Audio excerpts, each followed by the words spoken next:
Hey, what's going on, everyone, and welcome to another episode of TGVGR. We have a special guest with us today. Let me go ahead and bring everybody in here. Today we're going to be talking with Ellen Dubin. Ellen, are you there? I'm here loud and ready. She's here. And Christina, are you there? Present. So we're all present and accounted for. Yes. Okay. So just a couple quick things really fast. This is going to be our last podcast for the year. We'll be doing another one after the first, probably like the second or third Tuesday in January. But this is going to be our last one for the year. So ahead of time, happy holidays, Merry Christmas, all that stuff to you guys. And thanks for Yeah, I tuning in gotta wear today. all the ugly sweater dresses and all the hot chocolate and dance around, rocking around the Christmas tree and whatnot. Ha! So, um, yes, today we have a special guest, Ellen Dubin, and some of you might remember her from the movie Napoleon Dynamite. She has had a very extensive and impressive career. Holy cow. And Thank you. she's also doing a lot of voice acting and has probably voiced some of the characters in some of your favorite games. So, I hope what's that? everybody's playing games all day long. That's all we do. I mean, this is a podcast that's meant specifically for gamers because it's its own audience now. I know. And Yes, I'm playing a game right now. It's multitasking.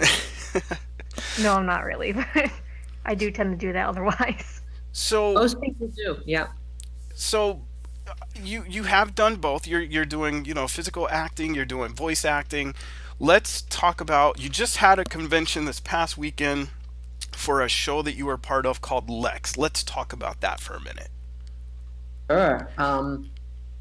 Probably the jobs I've ever done, and the convention was just a couple days ago, as you mentioned, this past weekend in New York, and it was a reunion of the cast. We haven't seen each other in over 15 years. So, as a cast together, a few of them I've seen in person maybe a couple of years ago. But so it was sort of like old home week, and this was such a great fan treat for me because, and for me and for the fans, because they literally were chomping at the bit to meet us because they haven't seen us all together in such a long time.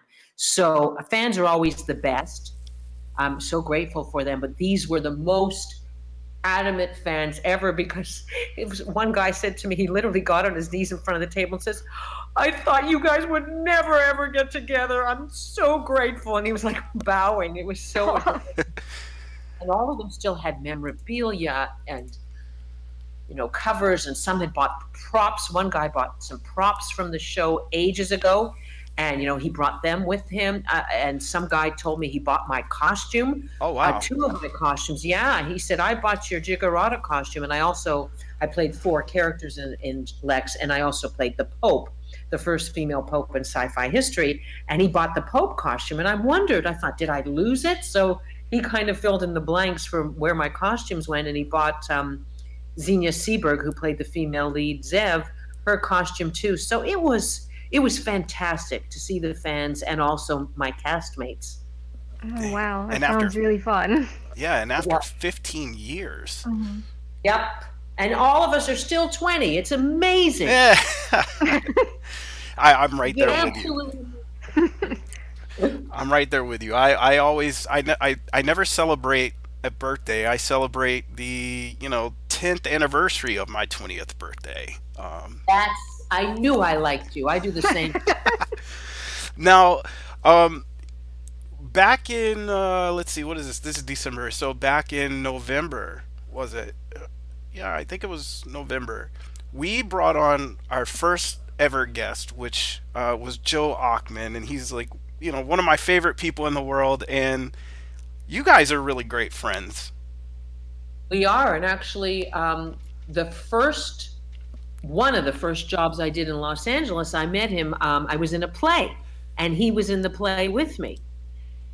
Huh. years ago, and we've been friends ever since. Since if you can't be friends with Joe Achman, you have a problem because the man is just the most generous-hearted, fantastic, supportive, loving human being, and mega talented alive. So, and then he started to ask me to do readings because he's a multi hyphenated guy. I mean, yes, he's an actor and a voiceover actor, but he's also an amazing theater director. So I did a couple of readings, and then about maybe 5 years ago, I did a play with him. Are you ready for the title, boys and girls? Go for it. Live Nude Girl. Oh. Oh, you know what? I have actually seen some still photos from that play. I'm sure you can't miss them. And it was actually not my life, but based on a actress's life who moonlighted as a stripper in Las Vegas on the weekends. And Oh she my goodness. the most she looked like she would be serving you butter and a little gingham apron. She was the most wholesome looking girl. It would be the furthest thing from your mind to go into that world for her. The most Such a sweet, innocent looking girl. Absolutely, you would never guess. So it was a fact. She put her story to on script and hired Joe to direct the play, and he asked me to do it, and I wasn't busy at the time, and we had a lot of fun. Yeah, those pictures are pretty vivid, aren't they? Yeah, I mean, there was nothing like explicit or anything. It was, but Nothing. No, and it was a comedy. Well, there was some drama in it too, but it was very funny. I played her mother in flashbacks because we go back in time, and her stage mother in flashbacks, and then I would play one of her fellow strippers. I played this stripper named Love, who was sort of new agey but very Russian. She was the Russian stripper. And she didn't. She said there was no character like that in her strip club, but there were a lot of Russian ladies. But it was fun, and like Joe was an amazing director. And no, it was not explicit at all. He really knows how to direct shows and find every little the comedy and the drama in it. So, and then we've been friends ever since. So yeah, Joe's an amazing guy. Amazing guy. Wow, just another thing I didn't know about what all these people did. Like, dang, so many things. Yeah, it's funny because Christina, she's not really tuned in to kind of, well, I'm under my rock. no. The difference is like when you have people who work with the industry or work with talent in the industry, like we always kind of know everybody's goings ons, and then it's like when I tell her, I'll be like, "Hey, we're talking to so and so about possibly coming on the show," and then she'll be like, "Oh, that's like," she doesn't recognize the name, but as soon as I start reading off some of the credits, like her eyes get big, so it's like, no, that makes sense. And a lot of us are working actors, but we're not Tom Cruise. We're not like a household name. To some people we are, but we just you set out in the business, and I know Joe's like this, and most of the actors that you're going to interview in the future, we just do our thing. sure. I mean, want to make money and get accolades and have fans love us. And if anybody who says differently is lying, but honestly, in the beginning, to do everything because we had to survive. Sure. If you just film or television, there wasn't enough work to go around. And I started in the theater, which I still think is the best training ground for an actor and a voice actor. An actor is an actor. And people always say, "How do you get into voice acting?" And I say, "Well, you should be an actor." Yeah, I did hear You need about to. that. How voice actors can sometimes say that even though they don't always get like the best payment sometimes, or it can be a little bit iffy. It's kind of like regular acting, just putting your voice into it. Except you can probably go there in your pajamas to voice record. You can. Well, it depends on your pajamas. Yeah, it probably depends. So.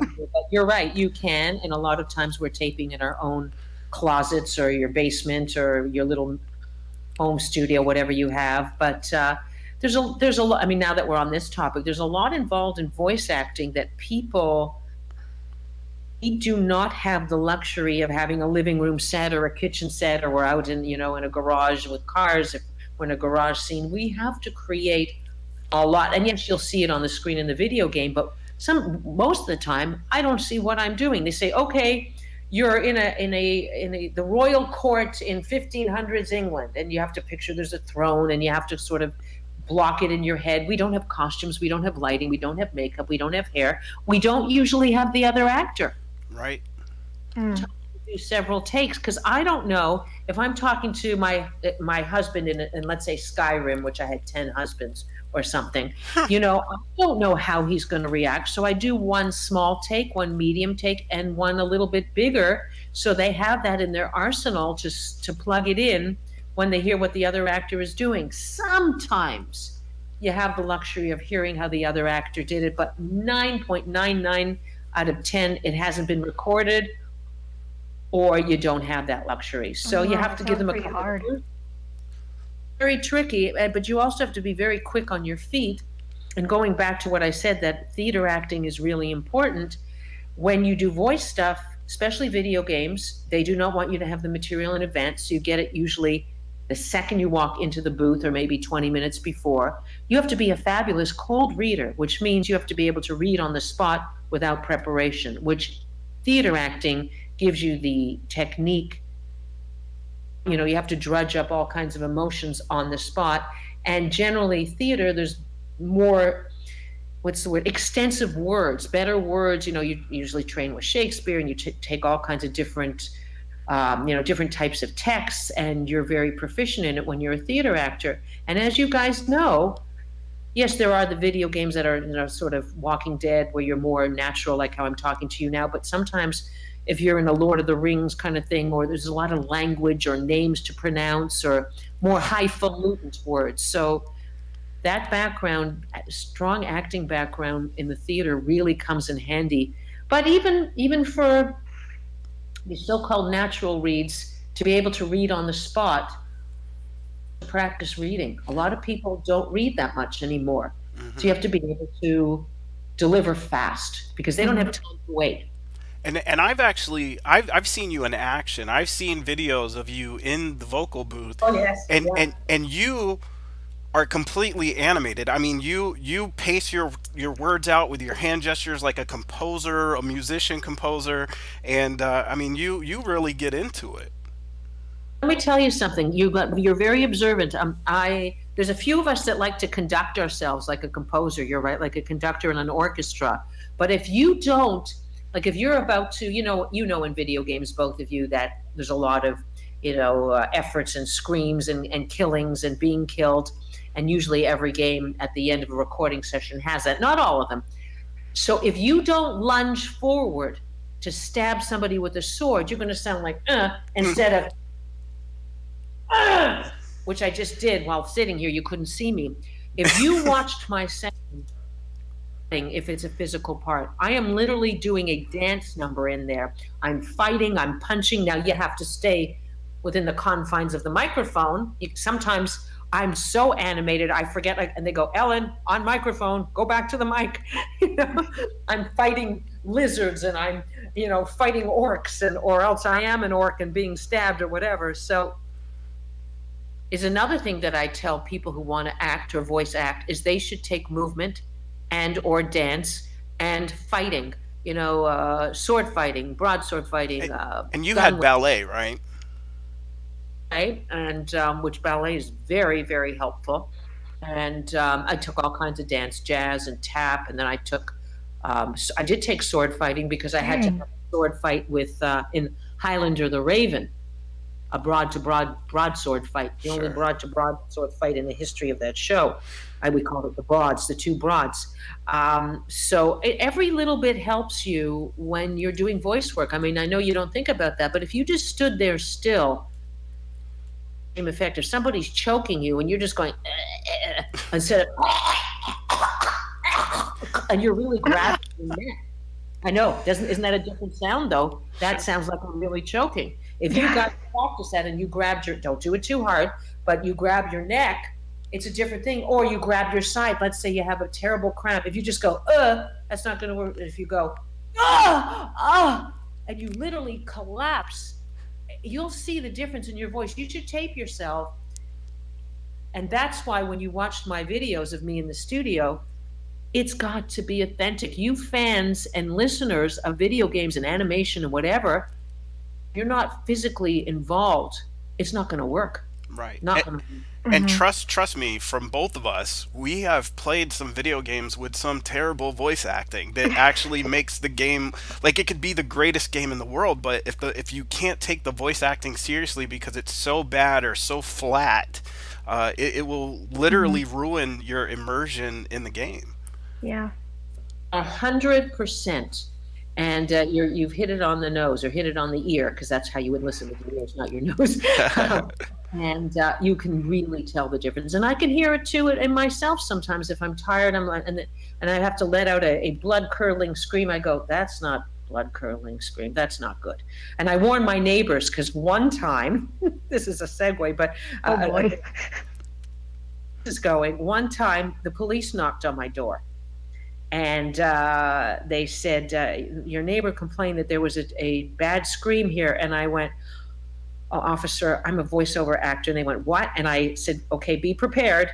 And so I did the scream and he went, oh, you're an I see, okay. But it was very, so not my favorite. I try not to do them in the middle of the night and I try and warn even though these walls are pretty strong, I have a really powerful, loud voice. So it was like really weird to get a knock from the police. It was, Now, Like, I yeah, promise I'm not being murdered. Everything's good. and I you've had phone. and you've been a part of like some extremely large video game franchises. I mean, you mentioned Skyrim, but you were also part of Morrowind as well. Yes. You've done Guild Wars 2, World of Warcraft, Mm. Skyforge, Fallout 4, which I know we had a friend of mine when we were first advertising about today's podcast, when we advertised it about a week ago.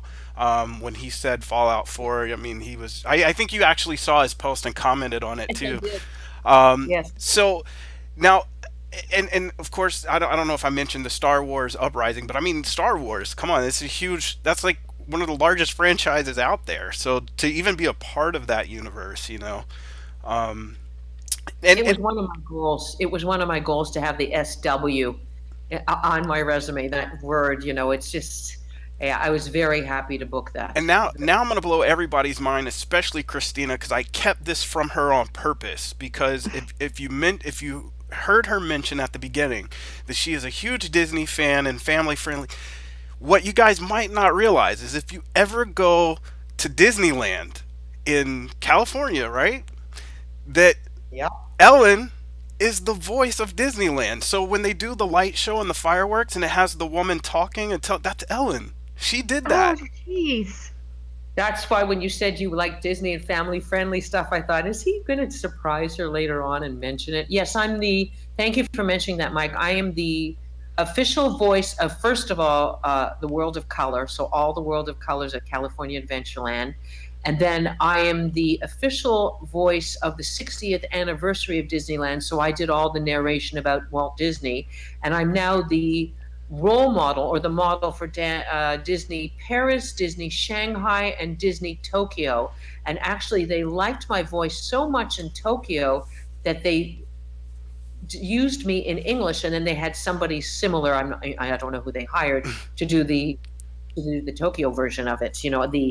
In the other language. And I thought, oh, it's so cool. Oh my gosh. Now we're on the East Coast. Christina and I have been together a little bit over 3 years, and then for our 2 year anniversary, I took her to Disney World in Florida. That was the first time she's ever been.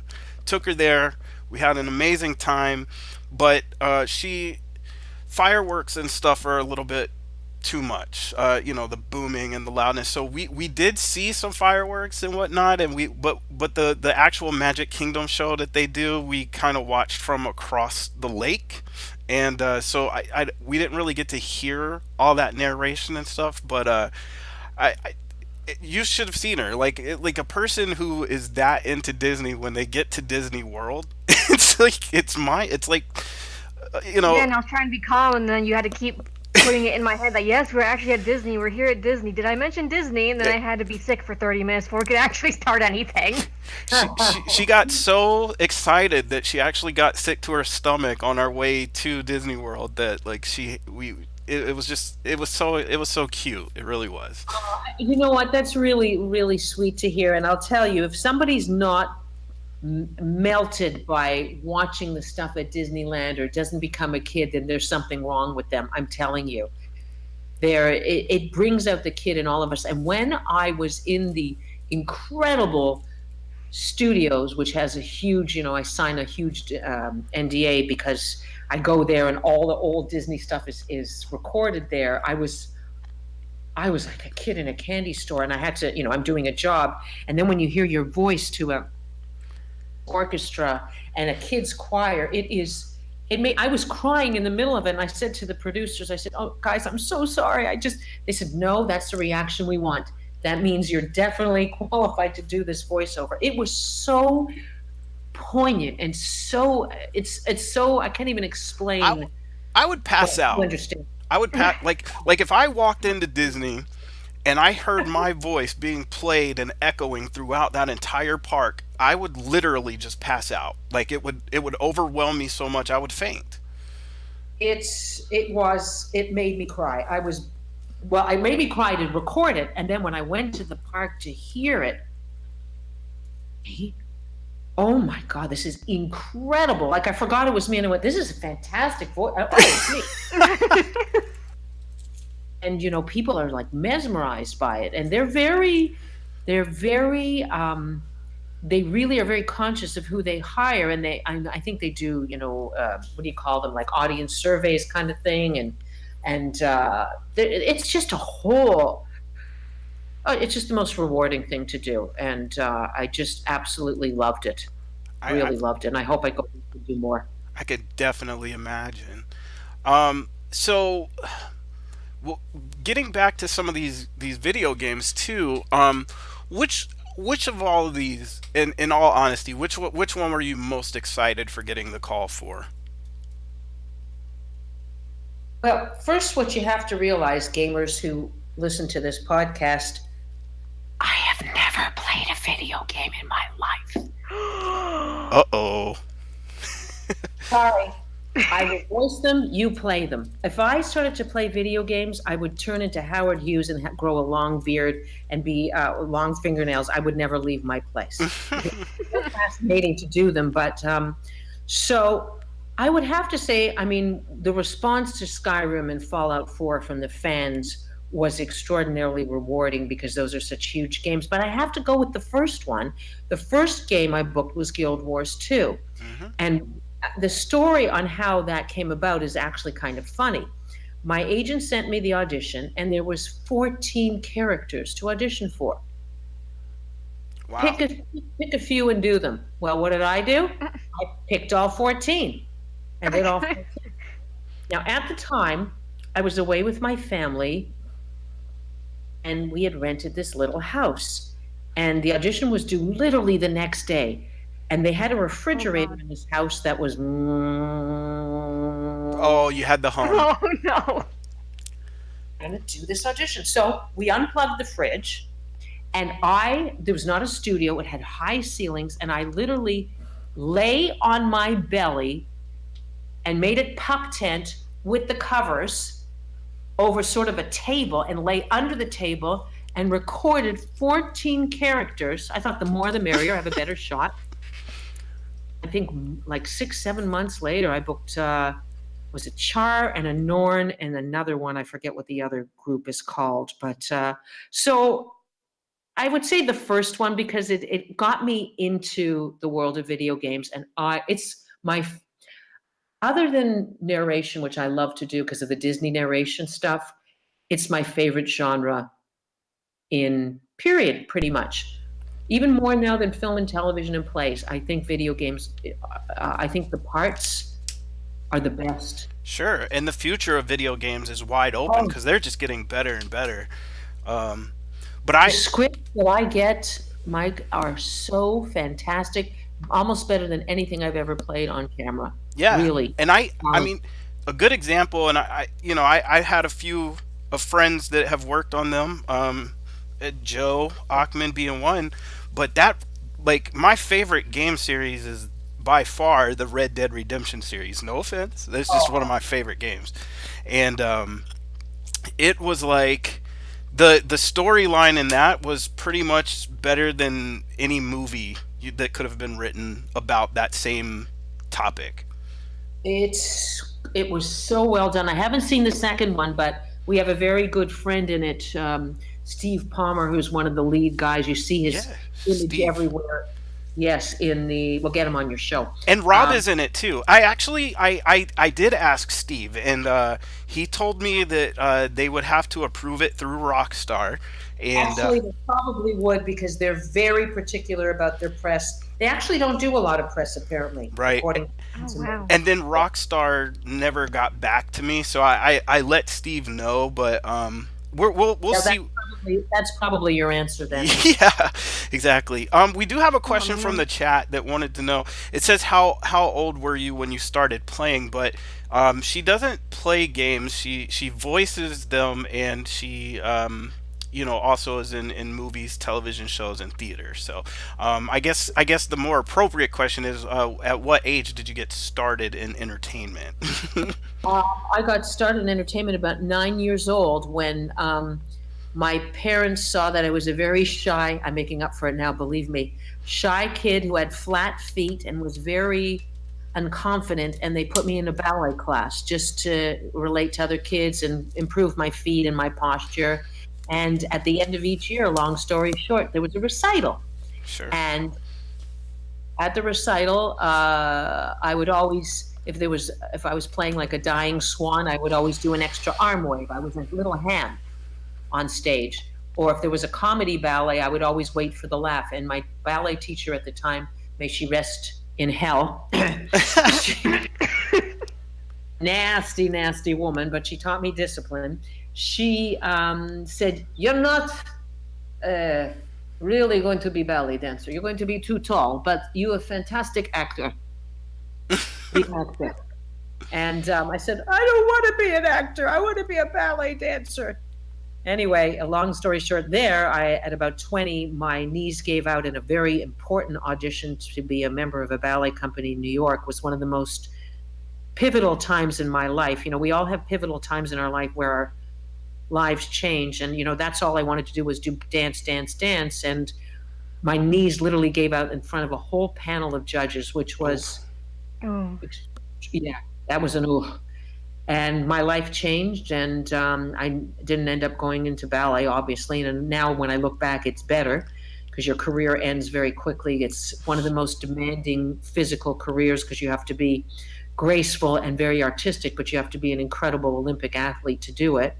And I went to school and studied drama just because I thought it would be an easy credit. And we had to do shows there, and sort of the rest is history. Started doing theater and film and TV, and so I started at 9 because of flat feet. But I never wanted to be an actor. Hey, well, we Never. we have something in common. I am as flat-footed as they come. No arch whatsoever. And now I've got very high arches, so I'll make up for your flat feet. Well, there you go. So, there was another. Oh, yeah. So most of the voice actors that I know and talk to is say the same thing. They voice the games, but they don't play them. That's a very. In fact, I just had this conversation about a week ago on a game that I play called League of Legends. Oh yes.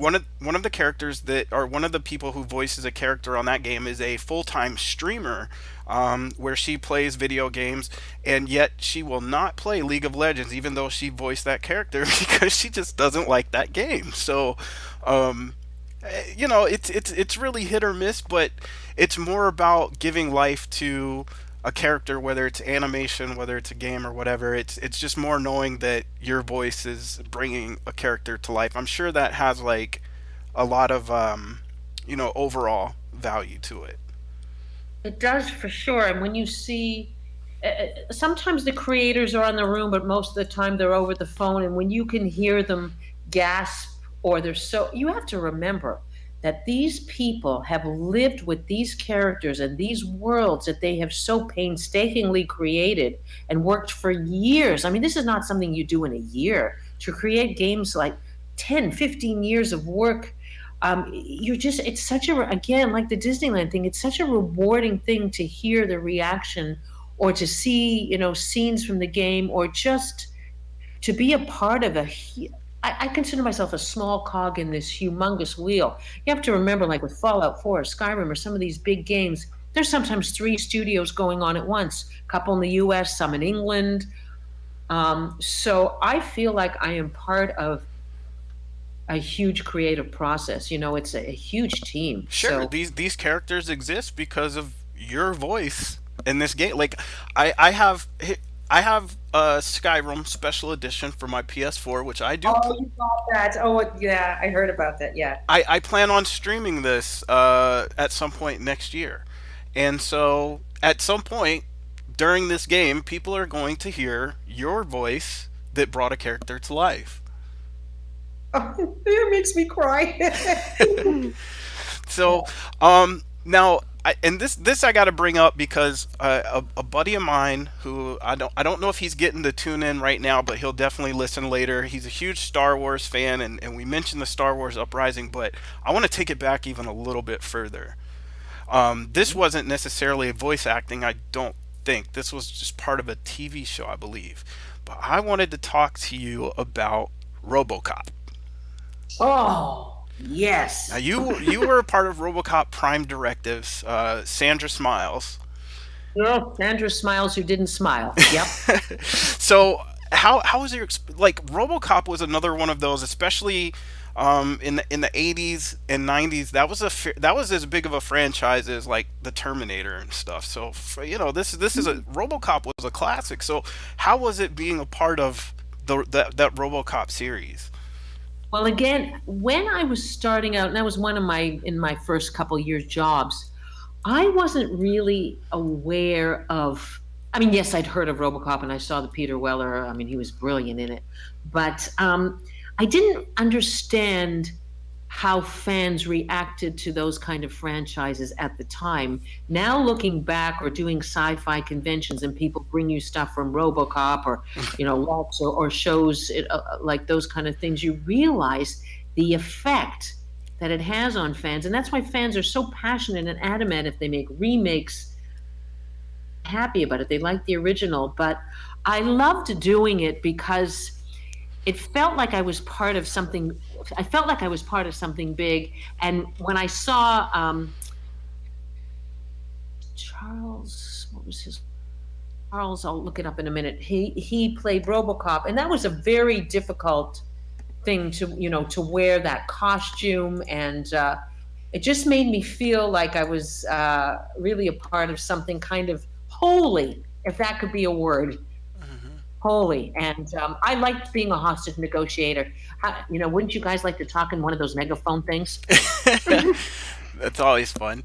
Yeah. Now, With all one thing I can definitely, and you kind of touched on it a bit because you said sometimes when you go to these conventions, like people bring up this stuff, and that's one thing I could definitely vouch for being a part of all those convention circuits is that people will find like something that to you while you were doing that particular project was so like minor or minuscule, and they'll bring that up. They'll find some way to obtain it or a copy of it or a printout or whatever, and they'll bring it up for you to sign, and you're like, it's not something you would think about.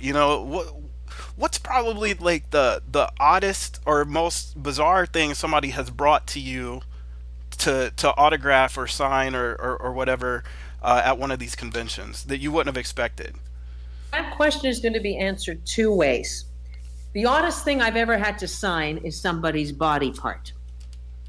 Oh, okay. Oh, Some guy wanted me to sign his buttocks. I refused. I'd sign it with my foot.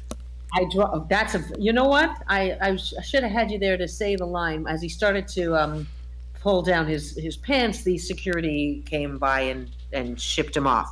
But in other news, the other way to answer this question is actually just recently at the Lex convention on Saturday, a fan came and brought a poster of a movie that I did, which I thought nobody ever saw. All right, guys, here you go. It was called Tammy and the Teenage T-Rex.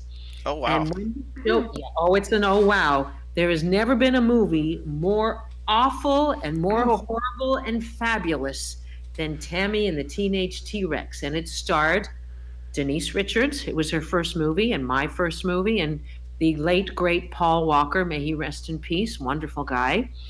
And Terry Kaiser from a little movie that was called Weekend at Yeah, Bernie's. that was filmed in my hometown, and I'm friends with Terry. Oh, Terry's fantastic. Anyway, so he brought the poster, and I went, "Are you kidding? Where did you get this?" Because the movie has not been released. I don't know where. He said he bought the poster on eBay. The movie is, I think you can buy it for like $150, and it's still a VHS copy. Wow. Or so it wasn't like an unusual item, but it was an unusual item in that it's a very remote credit of mine.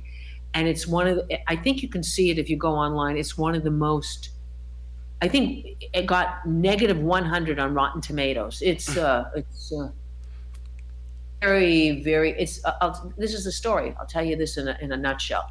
So Denise has a boyfriend. He's an all-American football hero. He's bullied in the park, and they throw him in with a lion, and the lion mauls him, and they take his brain. Me and Terry Kaiser were mad scientists, and I was crazy oversex nurse. And we put the brain in a dinosaur. Hence, Tammy is Denise. The T-Rex is Paul Walker. His brain in the T-Rex. Mm. And that's the start of the story. It's just so fascinating. You will just laugh your head off. It's I mean, to be honest, I kind of want to see it. It's because it sounds pretty outrageous. You have to see it to believe it. And actually, I wish they would bring it up, because it makes Sharknado look like Gone with the Wind. Oh my God. Sharknado. It's about it's a little better, but the acting's pretty interesting. So, and that was an answer to your long-winded question here. A long-winded answer. I mean, the answer is that poster from the very remote movie. But I've had people, bring objects that they purchased on eBay. Sometimes they'll take screen captures where your mouth is half open in the middle of a sentence and print a picture off of that. Not my favorite thing. I actually say, you know what? Let me give you a real picture. There you go. I'd rather get something from the show. Right, and that's the nice way to do it. It's like, I don't want to sign that unflattering picture with my one eye rolled backwards and. Yeah, exactly. So, but you know what? The fact that they took the time to buy a prop or take a screen capture or have a baby picture of you, it's pretty amazing. How many, because of Napoleon Dynamite, have you ever had to sign any, like, vote for Pedro buttons or, a bag of nachos or anything weird like that? Tupperware. Actually, that's another good answer to the first question. Tupperware. People bring Tupperware. That's hilarious. Nobody's brought tater tots. Oh, somebody brought a picture of a llama. The llama. Oh, yeah? That played by fabulous Sandy Martin. Yeah, I had a llama picture. What else from Napoleon? Vote for Pedro T-shirt. I have a bauble doll of Napoleon Dynamite that I haven't opened the box. People tell me don't open the box, so I don't open the box. And I got all kinds of T-shirts on set, but I gave them to friends because at the time,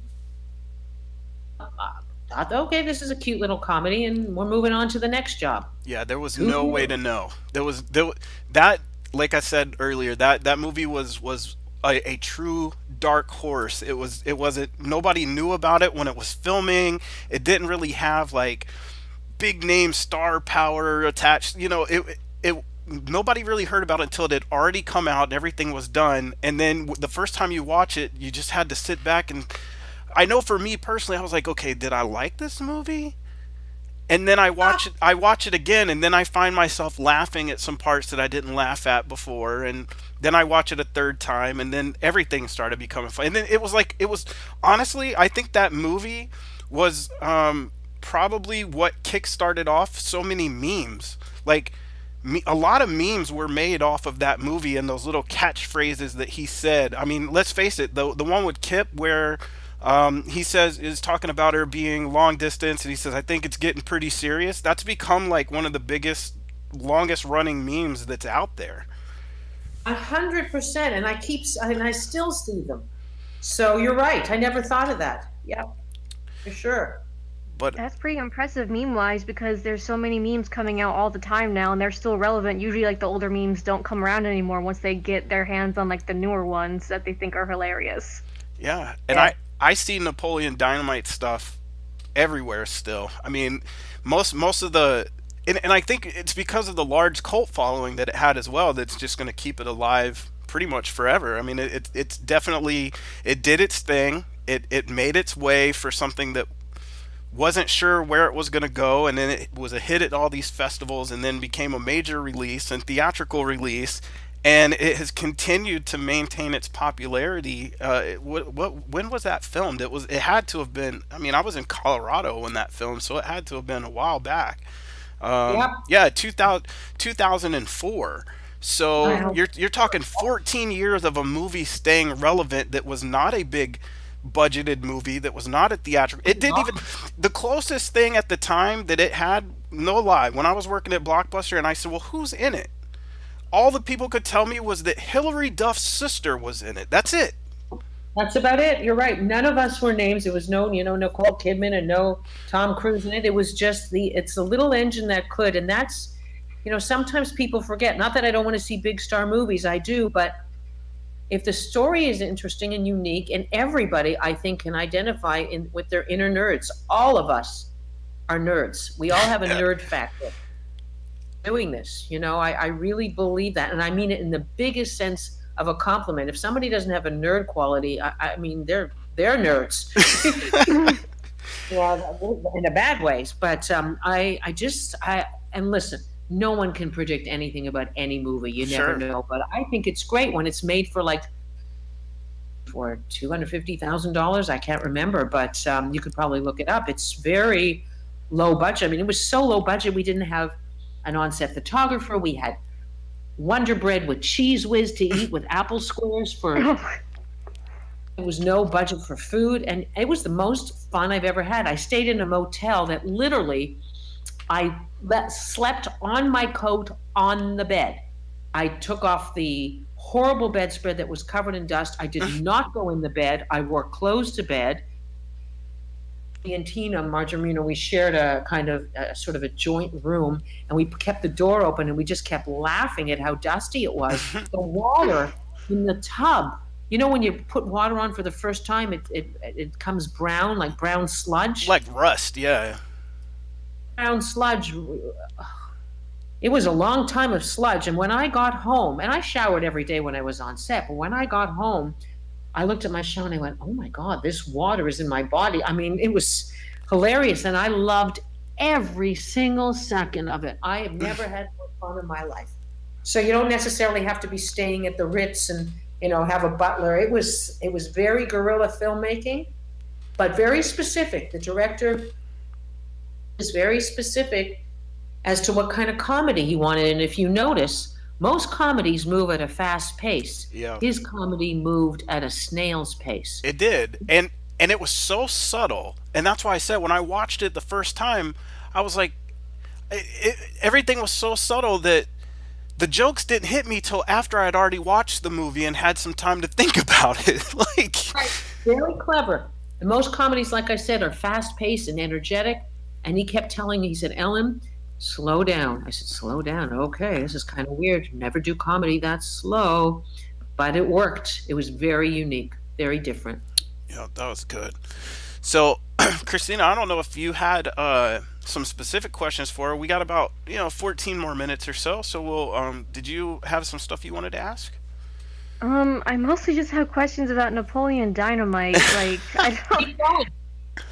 um, I don't know if there are any good questions, but after just hearing you two talk about it with random comments here and there, it's like, what exactly is it about? Oh Like, Lord, Oh gosh. Uh, it's.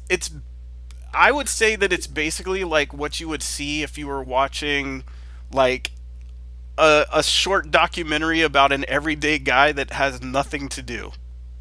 in a small town that is also part of the narrative of the piece because every set, every location is really a character in this film. Wouldn't you agree, Mike? That Yeah, because especially the school. I mean, the that school. was the actual school where John Heater was from Preston, Idaho, in that area, and so was Jared Hess. And we shot the house where my character was. That was somebody's actual house. These people all donated their homes, their restaurants, whatever, and the school was the actual school. So it was very authentic. It's a really good slice of a small town quirky life and all the not goings on or all the goings on that. And that's all I can really say because it's just so different. Yeah, you really have to see it. You really have to Yeah. see it. You can't just like have somebody tell you about it, because when people told me about it, I it was still kind of hit or it was nothing until I actually watched it, and I was like, okay, I can see. And then the more I watched it, for some reason, the funnier that movie got, and it just, I'll you know what, we'll watch it, Christina. We'll watch it. I'll make you watch it, and And it's it's very wholesome. It really is. And that's what they didn't have to rely on. I mean, there's crude humor, but not like swearing. And it's gross humor, but a different kind of gross humor. They don't, it's a very interesting way to approach comedy and people's lifestyles. You'll really like it. It's very different. Oh Or if yeah, you I don't, don't mind that. Cursing is okay. Sometimes a well placed curse I find is pretty funny, but it's just I have to be careful about like certain ratings because like I don't do like vomit scenes or like too violent because it's with real people. They'll make the blood look real and it makes you queasy. yeah. Well, I don't think is there a I was violence that's scene? what I was just trying to remember. Was there I don't think so. No, I don't think so. No, I don't think so. I don't So. remember there being a If there is, vomit. I might be able to avoid it. But I mean, I won't hate the movie if I enjoy everything else. Like I ended up seeing Venom in theaters, and I Oh showed a yeah. scene where he was like ducking at the toilet. I'm like, oh God, look away, and I did just in time. Yeah, you'll be fine. You'll be fine for sure. You'll be fine with that. So, but it's very rewarding to work on a movie, and you want to know something interesting about Napoleon Dynamite? How I got that?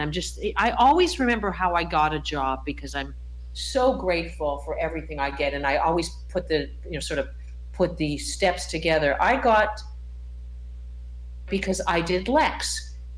Chris Wyatt, one of the producers of Napoleon Dynamite, interviewed me at the time. There was a big sci-fi magazine called Cinescape. I don't know if you know that magazine. Hmm.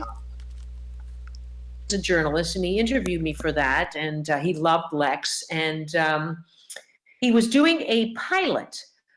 Do you remember the show Mystery Science Theater, Oh yeah. where you sit and watch a really bad B movie and you critique it? Well, he was doing a sort of a pilot like that, and he wanted me to review with him, and we got along great, and we shot this pilot watching this really bad horror movie, and we made comments about it.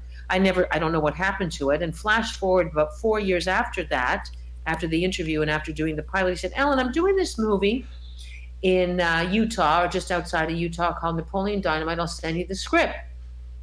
And I'm reading this and I go, this, oh, this is nuts. And I don't really like this, but I phoned him and I said, you know what, Chris, I've never been to Utah or Preston, Idaho. So yeah, I'll do it. And at the time reading it, he goes, oh no, you shouldn't do this. This is garbage. I said, I don't know. There's something kind of quirky and fun about this. I'm going to do it. Hmm. Anything at this time. I'm not a name, and I'm going to go do it. What do I have to lose? And I'll tell you, that agent's not my agent anymore. Yeah, that would have been the worst advice in the world, wouldn't it?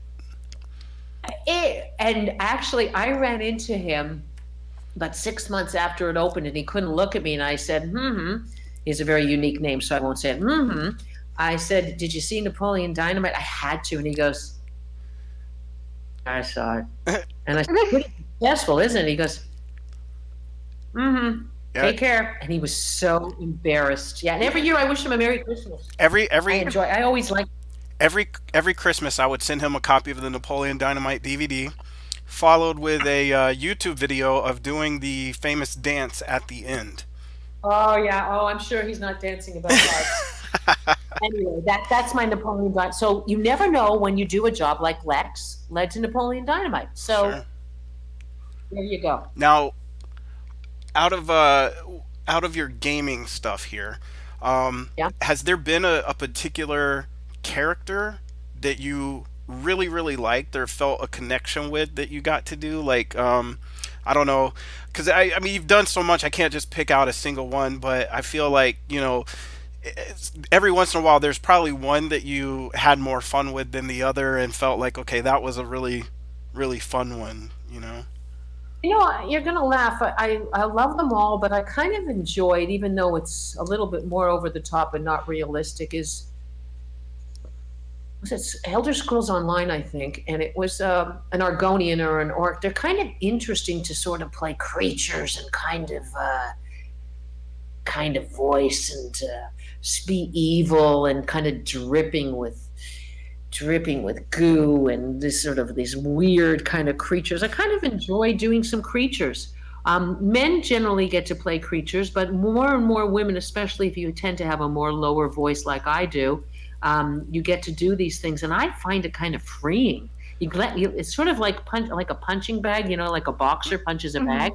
I find it kind of like cathartic to get out all my stress and my anger and driving to the studio, because when you're driving in traffic, you're just like, oh. So it really helps to kind of let go. So I'm going to go with that today. I mean, tomorrow might be a different answer, but I really enjoy those creature things. Now, they're hard on your voice, support with your breathing, and drink a lot of good tea and have some good honey. But I kind of enjoy that kind of stuff. But then again, I also like, I enjoyed doing Wasteland 2, where I got to play this sort of southern older woman who was running a farm. On camera, I wouldn't really get that part. So that's the beauty of doing a voiceover kind of job, sort of this old farm owner, and I don't really have the look for that kind of thing on camera, but voice wise. That must be why people always told me I have the perfect face for radio. Oh, you tap dance well on radio? I'm great at radio modeling. Well, you sound beautiful, so who cares? Anything else, Christina? You got anything else for her? I got something for you. Hmm? You started to talk about Star Wars Uprising, which was really fun to do. I'm also, that's not the only Star Wars I've done, though. Right, you did it was a Lego Star Wars or something, wasn't it? Done a few Lego Star Wars television specials for Disney. Speaking of Disney, XD and Lucas, and I played in Lego Star Wars Captain Phasma. All right, go ahead and give us that voice. Give us that Captain Phasma. Kylo Ren should know. I don't even remember what I said, but it's kind of like this: a British, very cold woman. It's Gwendolyn Christie from Game of Thrones. There you go. Yay! She's in the movie. She's in the Star Wars movie, so Lego Star Wars emulates her. So I have to voice match her whole being, and she's a fantastic actor. So I'm very honored to do her in Lego Star Wars.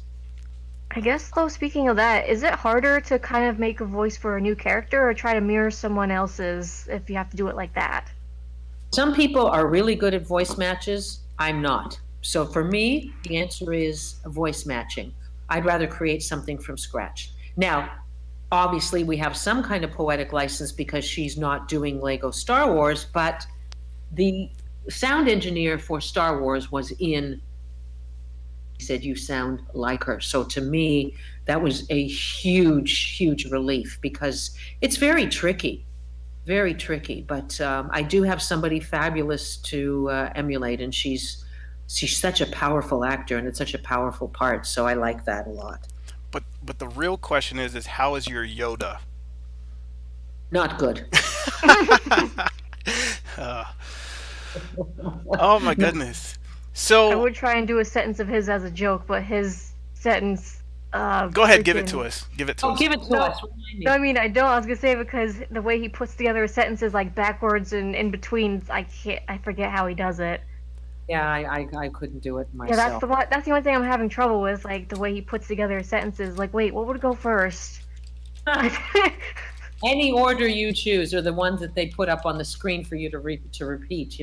When you have they either put it on a teleprompter or you have it on a music stand. So you have to also sync it. You have to sync the voice, which is tricky. When the character's on screen and they have you Oh sync. yeah. So you're not only voice matching, doing the British accent, you're syncing to picture and doing a performance. It's like a lot of multitasking. Mm-hmm. I like it. It's challenging. It's challenging. Okay. So, So then, oh, no, go just ahead. You go ahead. just like I guess the last thing, unless it was the Star Wars voice matching role. What do you remember? What like your most challenging one was?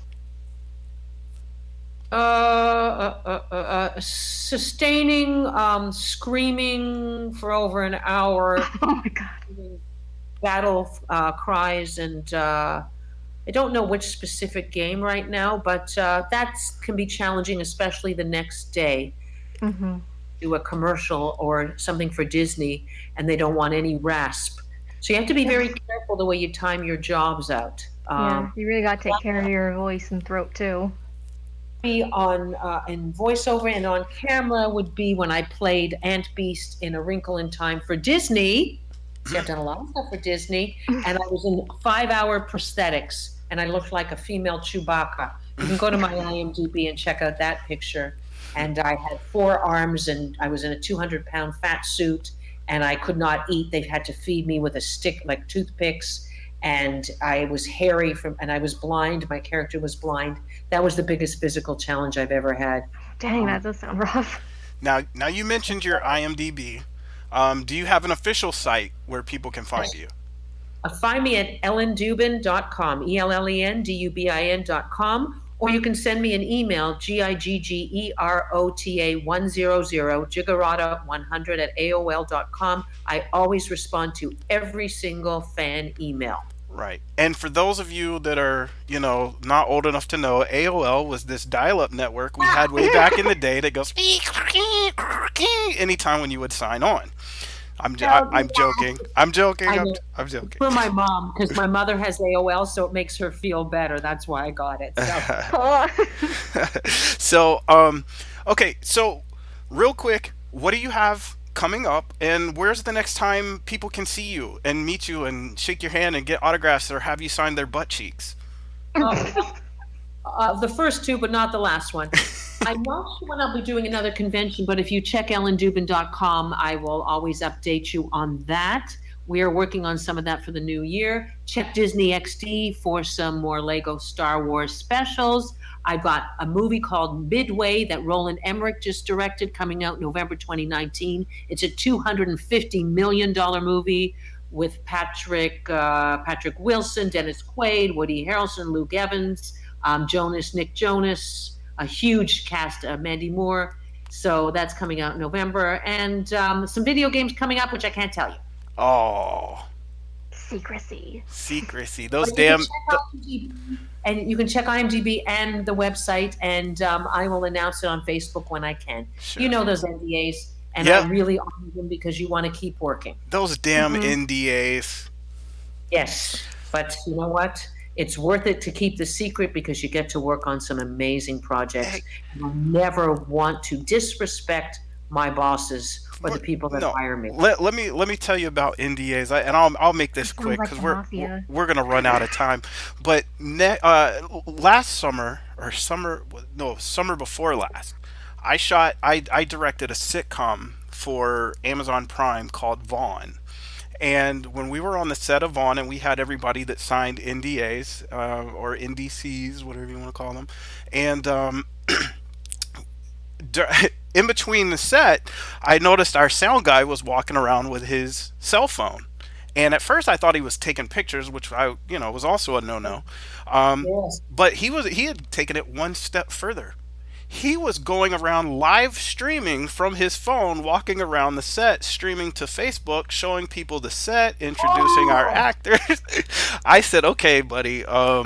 Look, I asked him straight up. I said, "What were you doing?" He says, "Oh, I was taking a video, showing it to a friend who might be interested in one of these houses." And then, of course, I go to his Facebook, and there it is, full blown. And he, at the beginning of the video, says, "Hey, Facebook." So I mean, he knew what he was doing. Oh my goodness, that is terrible. Yeah. Absolutely clueless. People can lose jobs that way. Yeah, they sure can.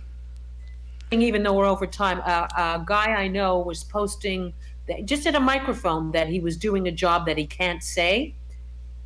Hmm. And the producer recognized a very unique studio here in Los Angeles that has a specific back wall that everybody knows what it is and Oh, everybody knows what they're doing there. He got fired. oh, Oh. rip. Project. He knew that he wasn't allowed to say the project, but he said, "Can you believe it? I'm working today. I'm so excited." Picture of him at the microphone. You saw the wall in the back of him. Got fired. Oh my goodness, that's the worst way to go too. Don't Hmm. take pictures unless I actually, when the game is out, that's when I announce it. There you go. That's the safest way to do it because you never know. Nope, you never But know. once the So cat's already out of the bag, I tell people, I'm like, look, you can get that pre-information when you go look on IMDb, even though a person may not have officially announced it. You can get the information there, but don't count on that person saying anything until the studio that's producing the movie, game, whatever, has already released information about the game coming out, and then at that point you're pretty much free to know. But until that point, like, it's pretty much I can 100%. neither confirm nor deny. So 100%. You have to respect the creators, and it's not worth it. I mean, I know we're in a selfie generation, and Facebook and Twitter and Snapchat and blah blah blah. But why risk your job? Why risk your future? You have to look at the big picture, not that moment yeah, where you're standing at the microphone at that time. it's just not That's worth my it. advice. People starting out in the business, and no matter what project you do, very important. Yep. Well, that's we're gonna have to wrap it up. That's all the time we have. Thank you so much for coming. We love you over here, and you're welcome back anytime. But thank you so much for Thank coming you on the so show. much. It went so quickly. I can't believe it. Huh. I know an hour sometimes just doesn't seem long enough, right? Yeah. Just flew by. I really appreciate it, guys. Merry Christmas, happy everything, and I hope you have a fabulous New Year, both of you, too. Yeah, you too, Thank you, you and too. Merry Christmas, happy holidays, and thank you for being on this with us. You were very fun. You take care. Oh, I'm always fun. I and like to to have fun. Yeah. and to all of our listeners again, thank you for tuning in, and we will see you after the first of the year. Take care.